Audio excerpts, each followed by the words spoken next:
Okay, so this is the second of the conversation with Graeme, and I'm delighted to say that this week I'm, dare I say, sports science royalty with Professor Greg Whyte OBE. Greg, I don't know if you know this, but you was one of the reasons I wanted to come back to JMU back in 2010. Well, do you know, I actually remember meeting with you because you were up at Liverpool Uni at the time, weren't you? That's correct, yeah. And I actually remember meeting with you and Keith George, and Danny Green was there at the time, and I remember it well. And I thought, you know, honestly, I thought, you know, this is a guy, Graeme, that we need at JMU, because you are everything that JMU is about, and that is excellence, mate. So I'm in the presence of royalty. I appreciate you saying that, but one of the reasons, as well as obviously the reputation in sports science and that, was at the time I think you was one of the few who was really trying hard to disseminate the findings to a lay audience, and I was becoming to that theory that as an academic, what we do far too often is next paper, where actually I don't know if we do enough of tell the world what we have found. And that was one of the reasons that I wanted to come back, and one of the reasons I wanted to have this chat today with you. Honestly, Graeme, and this is, you know, very recent. So we're writing a paper currently, and I tell you what the obsession is in academia is impact factor. Correct. IF. And do you know what? It is tedious. And I think if there are any scientists, you know, watching this and listening to this, you know, what matters about your work is readership, and action. You know, if people actually come to your work, and in order to do that, what we have to do is we have to expose it. We have to make sure that people can see it.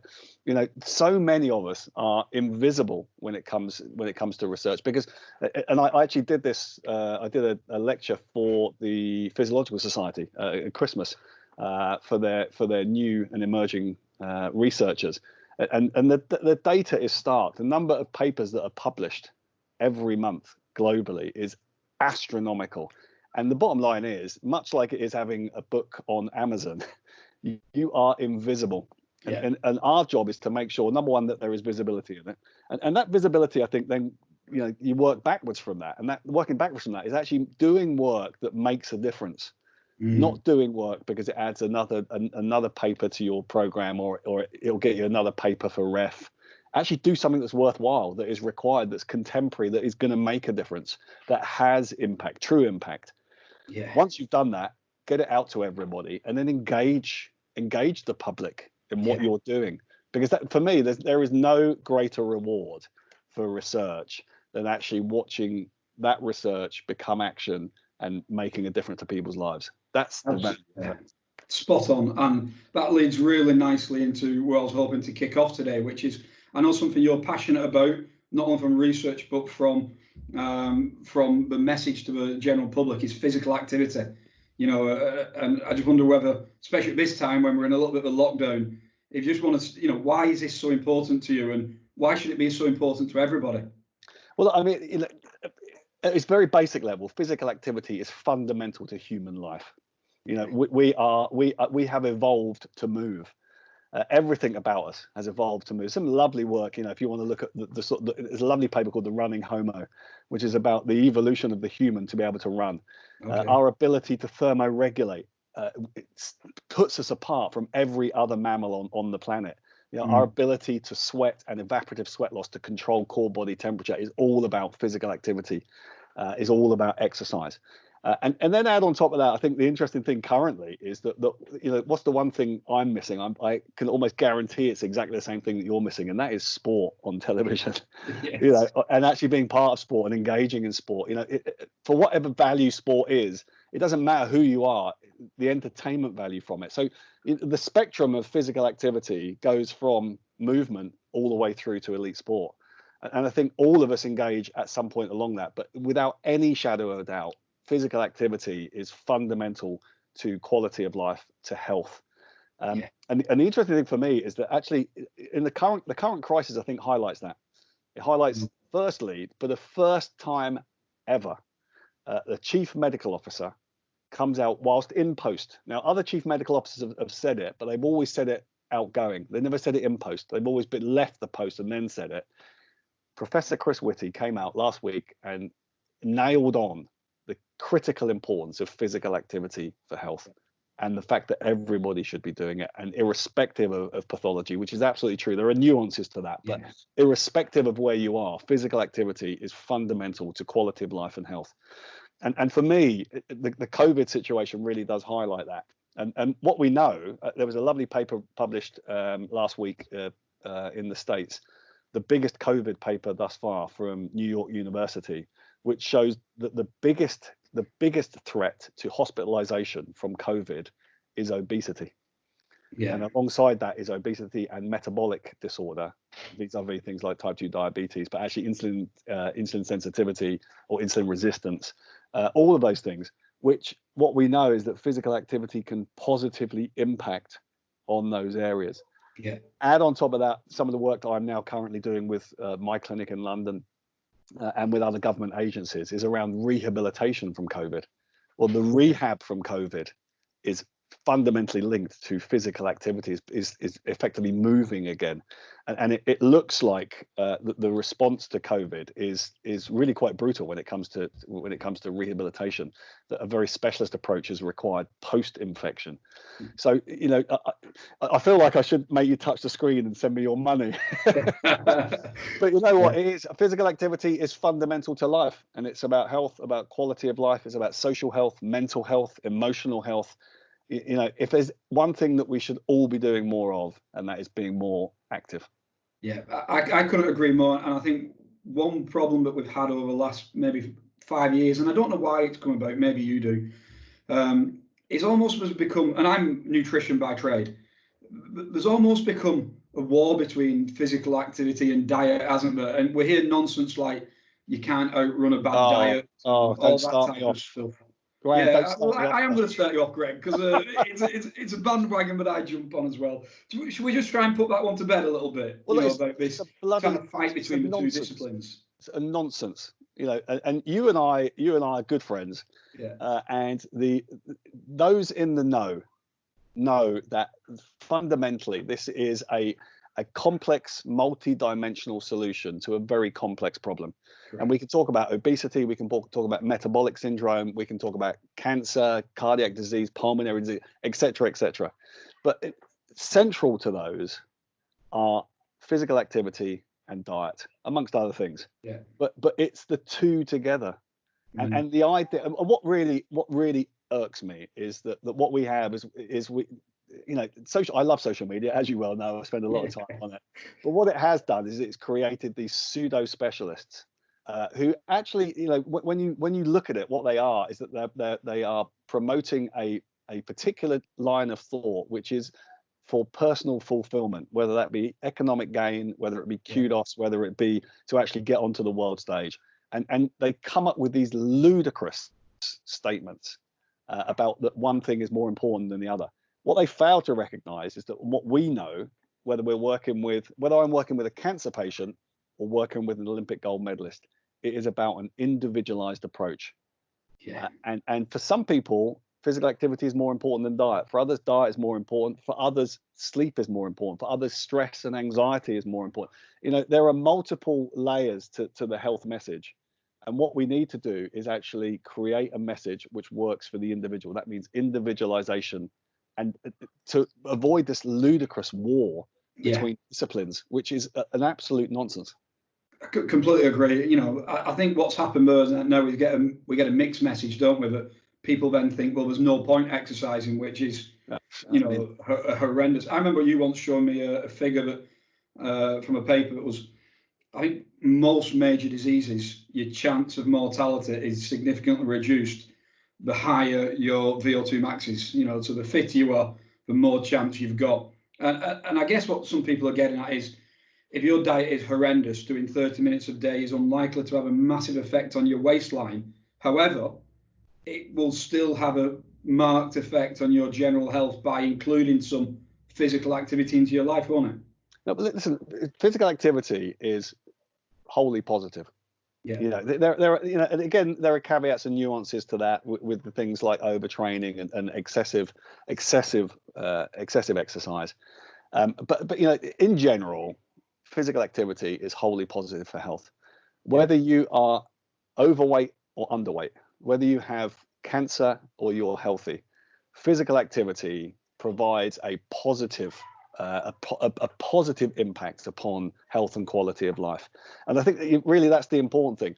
And that's not to say, you know, you and I chat about this regularly, but you know, that's not to say, and actually from a nutritionist perspective, it's very interesting as well, because, you know, I mean, you tell me, you know, what are we trying to achieve when it comes to the diet? Well, you know what, there might be a goal. You know, from physical activity, WHO guidelines, 150 minutes a week of moderate intensity physical activity, 2 strength sessions a week. That's where we're trying to get to. Yeah. For some people, standing up out of the chair once a day is more movement than they were doing before, and that's the place to start. When it, you know, you tell me, when it comes to nutrition, yes, there is a goal that we're trying to achieve, but actually, if we can reduce 2 sugars in a cup of tea to 1 sugar in a cup of tea, then it's a movement in the right direction. It's about these small steps, which then, you know, we talk about it in elite sport as marginal gains, but actually we can apply exactly the same principles to our daily health and our quality of life. Yeah, it's funny you should say that. I won't mention his name. I was sat down with a European golfer at an event once, and he knew who I was, and he grabbed me and he said, "You can't help me." I said, "I can help anyone." He said, "I've just eaten 10 profiteroles. What would you tell me?" I said, "I'd tell you to eat 5 next week." And we're now good friends and we work together, because I think that was the first time in his life somebody hadn't taken him from 10 profiteroles to a tuna salad. And, you know, it was okay, one day we might get him towards that tuna salad, but it's a step in the right direction. Yeah. And, you know, if we do that on a regular basis, we'll move in the right direction. I think it's the exact same what you said about the exercise, isn't it? You know, doing something is better than doing nothing, which brings me nicely onto the next one. We're in lockdown at the moment. You know, I've just got off a phone this morning to my parents who are in that high risk category. Yep. They've literally not been out of the house for 6 weeks and really struggling. Yeah. You know, not necessarily for that type of person, but what can we do in the house? Can we keep fit in our house? Can we maintain some physiological function in our house? Listen, 100%. I think, you know, the bottom line is that any activity is positive. And so actually, you know, what we do in the house, even things like housework, you know, doing the hoovering, doing the dusting, all of those things are actually positive. One of the big problems that we have in society is we have, you know, we've now coined it as sedentary disease. Yeah. Is effectively sitting disease. Is that we spend far too long static. And if you think about that, office workers, on average, spend about 9 hours a day sat down. Yeah, that's 3/4 of their waking life seated. You know, so actually just standing up out of the chair and sitting back down again is going to have a positive impact. The more often we do it, the more positive that impact will be. So I think you're absolutely right. And actually, what's interesting, you know, you mentioned your mum and dad, and I think actually for the older we get, the more important it becomes. I think to some extent we've indoctrinated into the population that you know, as we get older, we can just start to take it easy. You know, we don't need to do as much. Actually, it's the contrary. Yes. You know, as we get older, we need to do more. We need to work harder if we're going to maintain important factors, not only around aerobic fitness, so not just VO2 max, but actually strength, stability, mobility are fundamentally important. Loss of muscle mass as we age is probably one of the key issues. It is definitely one of the key issues for movement into a care environment. And that fits with nutrition as well, though, as you know, because as we get older, a lot of people don't realize that our need for protein increases. It doesn't actually decrease, but actually precisely that. What we start to want to eat as we get older is our palate changes, and often we get more of a sweet taste than a savory. So, you know, a big thing any older person can do is 1, maintain or increase activity, and 2, increase protein intake and get it that little bit more regular. Greg, I'm going to move you on to 4 names now: Mel, Lynn, Sally, and Pat. For those who don't know, this is my favourite of all the challenges you have ever done with anyone, where you took 4 people who, well, you can tell the story a bit better than me, but 4 people who weren't even swimmers. You had to teach them the basic strokes, and then they took on the channel in some of the worst weather conditions ever. Of all the challenges you have done, I'm thinking now from motivation and things like that, you know, what lessons can we learn from them 4 legends? Do you know what? I mean, I'm glad you talk about that particular challenge. That was actually for This Morning television. Yes. And it was the year after I trained David Walliams to swim across the channel. So in 2006, I trained David to swim across the English Channel for sport relief, as it was then. And then This Morning phoned me up that same year and said, look, Fern is doing a cycle ride across Cuba, I think it was at the time. But they want me to train four women to swim across the English Channel and 4 women to do the London Marathon. So I looked after them. But the Channel swimming team were just, I mean, it's just the best project I've ever been involved in. Absolutely incredible. I think the interesting thing about it was the complexity, the biopsychosocial complexity of that particular challenge. So if you think about it, across that group, we had one, Mel, who I called my pocket rocket. She was just brilliant. She had breast cancer and had a single mastectomy and reconstruction of the breast with a latissimus, fundamental for swimming, the latissimus. We had Sally, who'd had such bad postnatal depression she tried to commit suicide, so mental health issues. We had Lynn, who'd lost her son at the age of 7 months and had never gotten over it, mental health conditions. And then, of course, a local girl, Pat Nelson, who's a Liverpudlian, absolutely brilliant. I love Pat. She was a 59-year-old great grandmother of 3. And was a foster carer for Down syndrome children, and she had her own issues around osteoarthritis.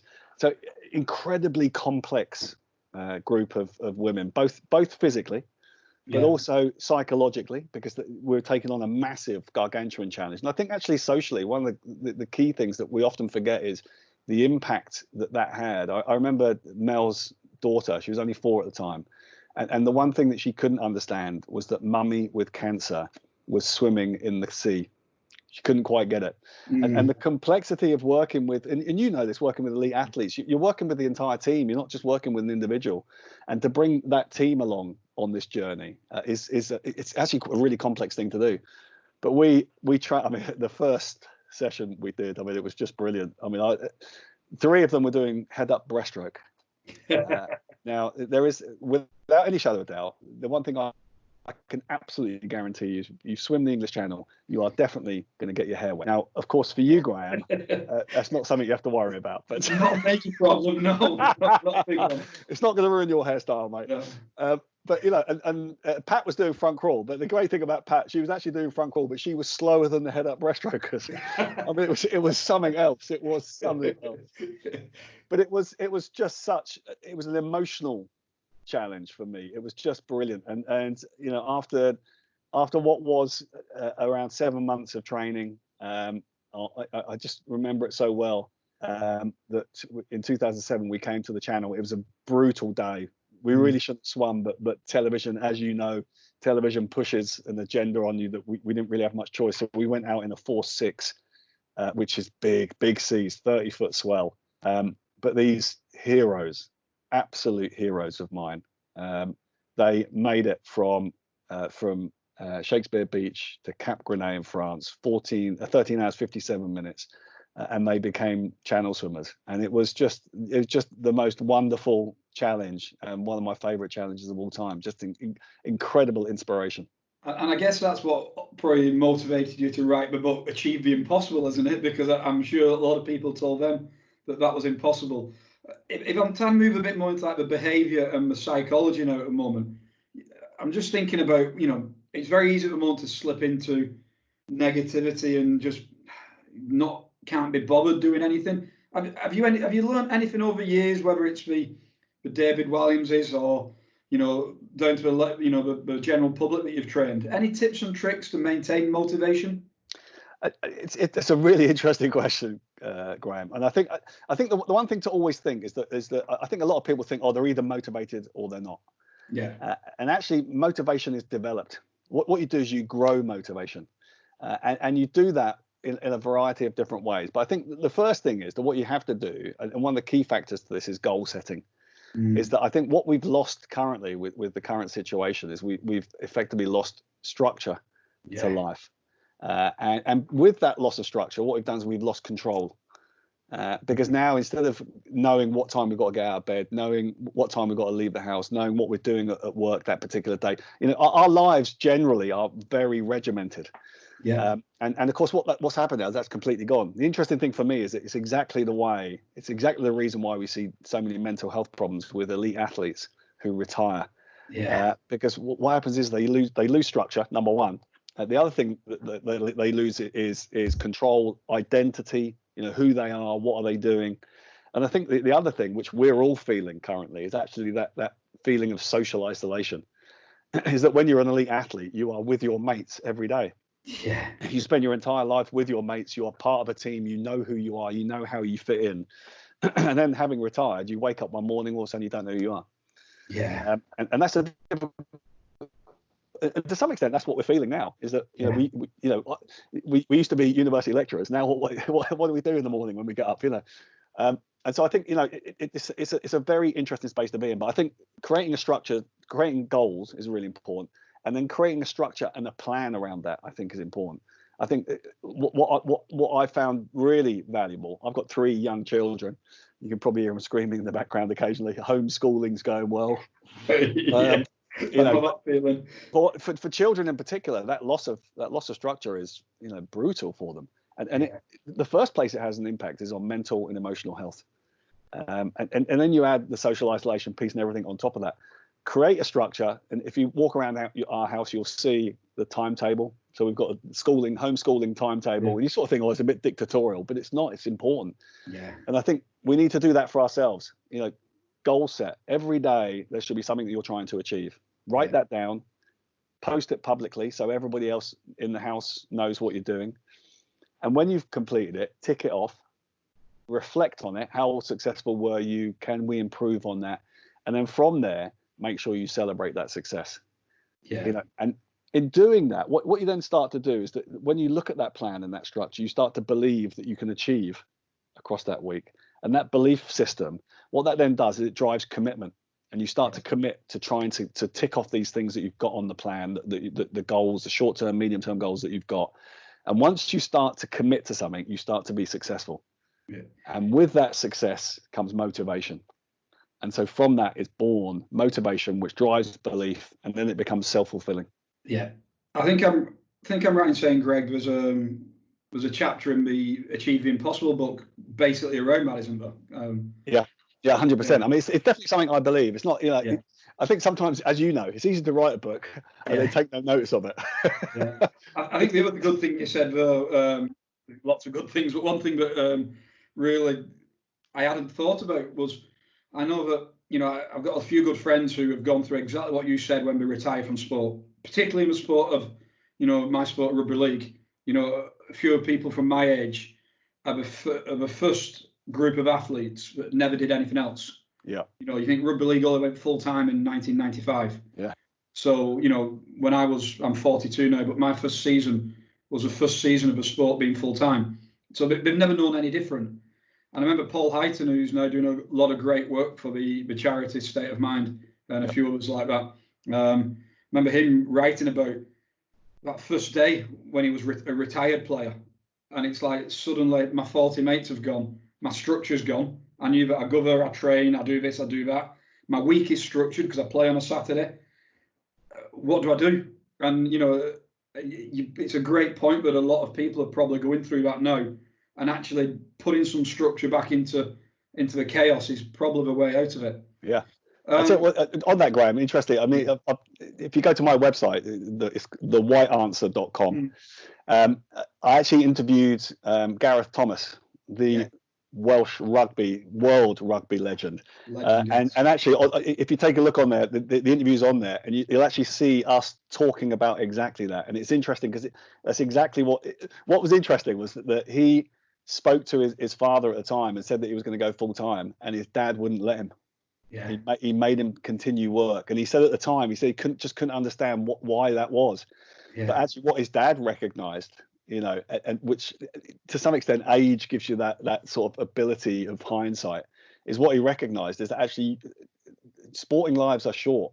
Yeah. And you've got to have something else. And I think that the biggest worry I currently have with the sporting system in the UK is that we have an absolute focus on medals to the removal of any thinking about post-retirement of athletes and about life beyond sport.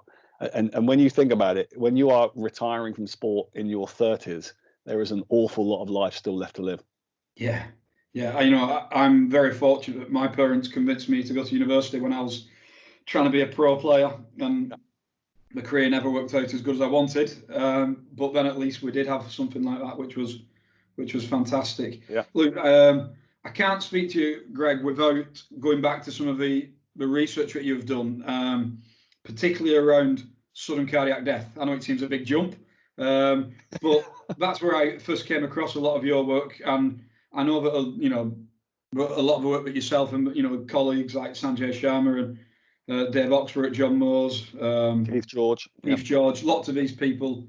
I'm forgetting people. I shouldn't have started naming people, but anyway, John Somru, John Somru and Rob Shave. I mean, the list. Yeah.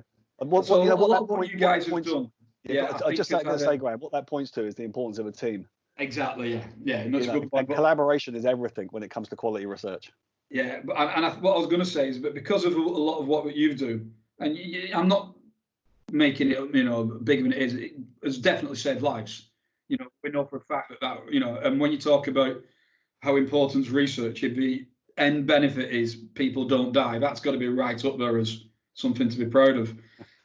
Just want to, if we're a sports scientist, and we're all working, what should we know about cardiac screening, and what should we know about sudden cardiac death in athletes? Is there a few key facts that we should know that's come from your work?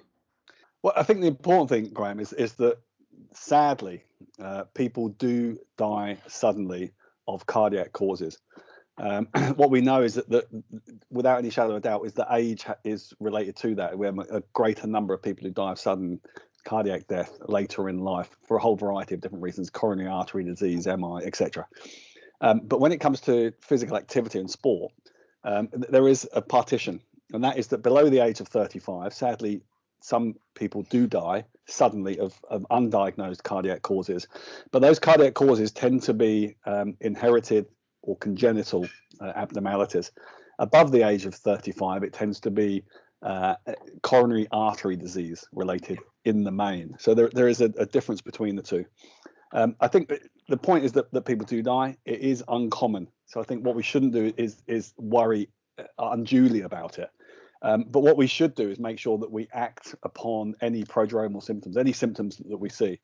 And the most critical of those probably is syncope, is fainting. Yeah. If you're an athlete and have fainted, if you are coaching athletes and somebody faints, then what you should do, without any shadow of doubt, is follow that up. Absolutely crucial that you do that. Also, things like palpitations, long-lived palpitations, so heart arrhythmias that go on for a prolonged period of time, shortness of breath. There's a few other factors, but I think the most important thing is actually about follow-up and care for that. What we have since I've been working in this field, which is over 3 decades now, the creation of new devices like ICDs, internal cardiac defibrillators, pacers, the quality of pharmaceutical interventions that we have now with a whole variety of things. We used to use this drug called amiodarone in the old days, which is a brutal drug, which actually can lead to heart failure. So all sorts of problems associated with that. But in terms of a treatment outcome, we've got a lot more open to us now. But I think for me, I think probably the most important thing is that if you are working with, it's not just those working with athletes, but I think just in general, basic life support is what we know. If something happens, and it could be to your grandmother, it could be to your wife, your husband, it could be to one of your kids, it could be to an athlete on the playing field. The quicker you intervene, the more likely they are to survive. And I think if you understand basic life support and you are trained in basic life support, that can make an absolute difference, a massive difference to survival. Am I right in thinking there is still some controversy when it comes to cardiac screening, or is it now pretty black and white? We should be doing it. Well, it's an interesting one, Graham. I mean, we created the cardiac screening programs here in the UK, which are now adopted by the European Society of Cardiology. If you look at the ESC and the AHA, the American Heart Association, and the European Society of Cardiology, they they state that there is a good reason to screen. That said, it's not that simple. It's quite a complex issue, because it's not just about screening. It's about how you screen, and it's the quality of that screening that really does matter. And that quality of screening comes down to what tools you use. So what we know is that questionnaire alone really isn't of any great value. Add on 12 lead resting ECG on top of that, it becomes more valuable. Add on echocardiography on top of that. And then of course you have to remember, over the age of 35, what we know is that it's much more likely to be linked with coronary artery disease. So therefore an exercise ECG can be really revealing in that environment. But of course, with those increase in diagnostics comes increase in cost. And so there is a cost benefit ratio to be had here. And sadly, life comes down to economics. But what we created, along with a charity called Cardiac Risk in the Young, of whom I was their chairman for 10 years, along with Sanjay Sharma, who now still does work with CRY, is really a cost-effective way of doing that, where they screen for as little as £35 per head. Wow. Using good technology, good diagnostics, and critically using highly specialized, trained staff to interpret the findings. So I think in general, there is still a debate as to whether we should do it or shouldn't do it. To my mind, I think we should do it. And probably the key driver for that is two things. Number one is actually screening for health. Is that when you think someone like Fabrice Muamba goes down, or tragically prior to that, Mark Vivian Foe, who actually died on the pitch. I think what happens is the cascade of impact across the team, and then the team's family and broader community, is absolutely massive. And I think if you can take an athlete and say that they are healthy, you can have a profound effect upon their mental and emotional health of them and their wider community. So I think there's a value in that. And I think the second value is actually in education. Is that actually just to educate people around some of these prodromal symptoms, to be cognizant of those, to upskill the staff that work with people, so that what you can do is you can offer a better service and a better quality of care of athletes. I think you're exactly right, but unfortunately it takes a case for it to actually raise a big awareness. My sport of rugby league, unfortunately, we had young Danny Jones a few years ago, didn't we, who sadly passed away of it. And one legacy from Danny is that I'd not really heard of much screening in our sport, but it seems to have, increased massively, which is a huge legacy in Danny's honour. A question I did have on that is, how often should we be doing it? Should it be an annual thing? Should it be you've done once and now I'm covered for the rest of my career? Well, I think in general, this is very general. In general, under the age of 35, because we're talking about congenital inherited cardiac anomalies, then actually you only have to do it once. Now there are some nuances to that. Hypertrophic cardiomyopathy, there appears to be a certain variant of hypertrophic cardiomyopathy which may be age onset, and so therefore being screened young, there may be an issue about potential presentation later in life. That's quite uncommon, as is sudden death in sport. But I think in general, I think we can be fairly confident that once is enough under the age of 35. Over the age of 35, obviously we can acquire coronary artery disease, an acquired disease. And so screening for that is important. But I think, to be honest with you, I think probably as important, once screened, I think what's probably more important is just having an understanding of what some of the signs and symptoms are of underlying cardiac disease, and making sure that if you do get any of those, that you then follow that up with a specialist. And look, at £35, that sounds to me like it almost should be a no-brainer. Well, it's an interesting one, Graeme, because it is. I mean, that's the initial screening. I mean, anybody who's heard me talk on this subject will know that the complexity that lies behind that is that you need an infrastructure. Is that what you can't do is you can't test somebody for £35 and say, well, you might have a disease that can cause sudden cardiac death, and then just leave them hanging for a couple of months. The psychological damage that can do. And so therefore you have to have a system which is very rapid follow-up.